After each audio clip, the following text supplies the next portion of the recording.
श्री शिव महापुराण भाषा द्वितीय रुद्र संहिता 9वां अध्याय।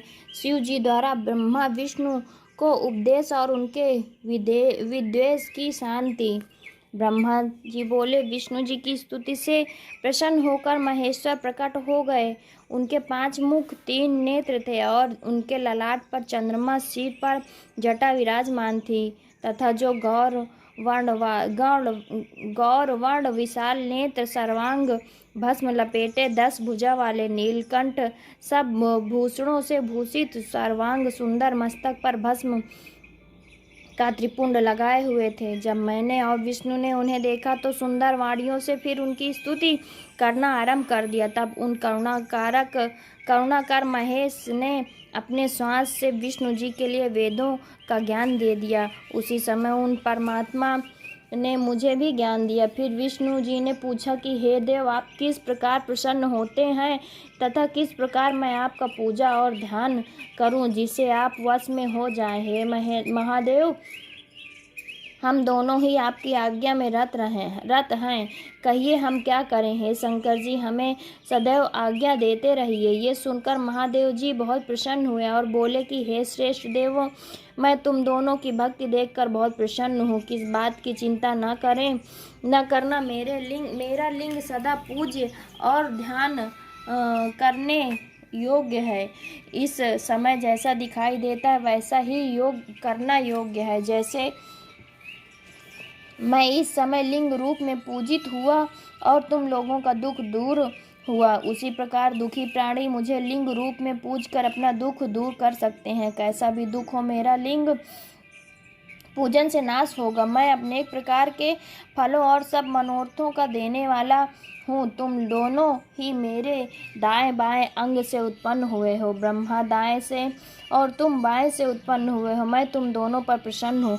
अब तुम मेरी पार्थिव मूर्ति बनाकर मेरी सेवा करो, इससे तुम्हें सुख प्राप्त होगा। अब मेरी आज्ञा है कि तुम और ब्रह्मचर्य का पालन करो। ऐसा कहे उन प्रभु ने हमें अपने पूजा का वो शुभ विधान बतला दिया जिसके द्वारा पूजित होने पर शिव जी अनेक प्रकार के फलों को देते हैं। तब विष्णु जी हाथ जोड़कर शिव जी से बोले कि यदि आप हम पर प्रसन्न हैं और वर देना चाहते हैं तो हमें अपनी अटल भक्ति दीजिए। इस रूप में हम दोनों की सहायता करें। हे देव, अच्छा हुआ कि आपने प्रकट होकर हम दोनों को शांत किया। ऐसा कहकर विष्णु जी हाथ जोड़े और सिर झुकाए खड़े थे। तब शिव जी बोले, मैं अगुण भी हूँ और सगुण भी। इसी से सृष्टि की रक्षा और संहार भी मैं ही करता हूँ, क्योंकि मैं परब्रह्म निर्विकारी और सच्चिदानंद लक्षणों वाला हूँ। ब्रह्मा, विष्णु और महेश, ये तीनों भेद मेरे ही हैं।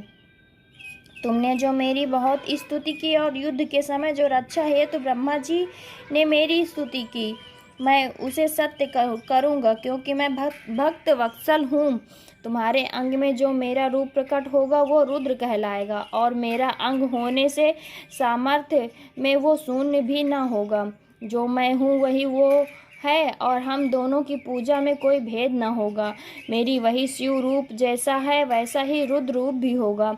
उसमें पूर्वापर का कोई भेद नहीं करना चाहिए। वास्तव में दोनों रूप एक ही हैं। शिव और रुद्र में कभी भी भेद नहीं समझना चाहिए। हाँ, कहीं कार्य में भेद हो सकता है पर कारण में नहीं। यही तो क्या मैं, आप, ब्रह्मा और रुद्र सब एक ही हैं।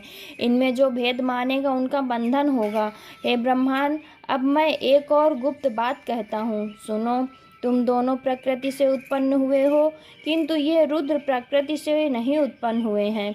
मैं रुद्र रूप से अपनी इच्छा से ही ब्रह्मा की भावों से उत्पन्न हुआ हूँ, परंतु मैं सनातन शिव स्वरूप मूलभूत सत्य ज्ञान और अनंत ही हूँ। इन तत्वों को जानकर सर्वदा मन से मेरा ध्यान करना योग्य है।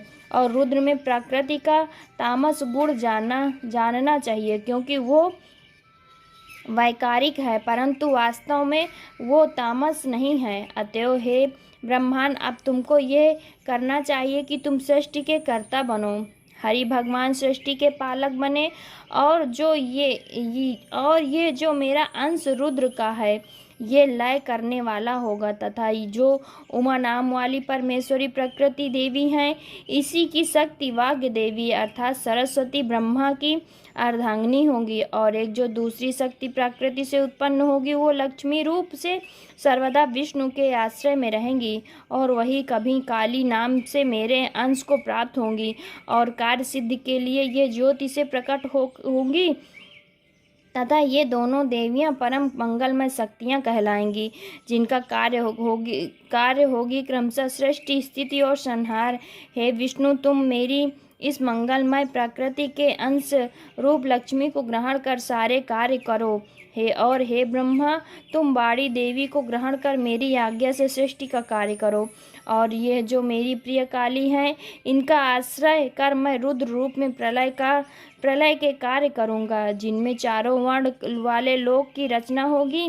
इसके अतिरिक्त तुम और भी नाना प्रकार के कार्यों को करके सुख को प्राप्त करो, जिसमें ज्ञान विज्ञान से युक्त लोगों का हित होवे। मेरे हृदय में विष्णु और विष्णु के हृदय में मैं स्थित हूँ। जो मुझे और विष्णु में अंतर नहीं जानता वही मेरा सच्चा भक्त है। इति श्री शिव महापुराण द्वितीय रुद्र संहिता का 9वां अध्याय समाप्त। भक्तजनों, हर हर महादेव।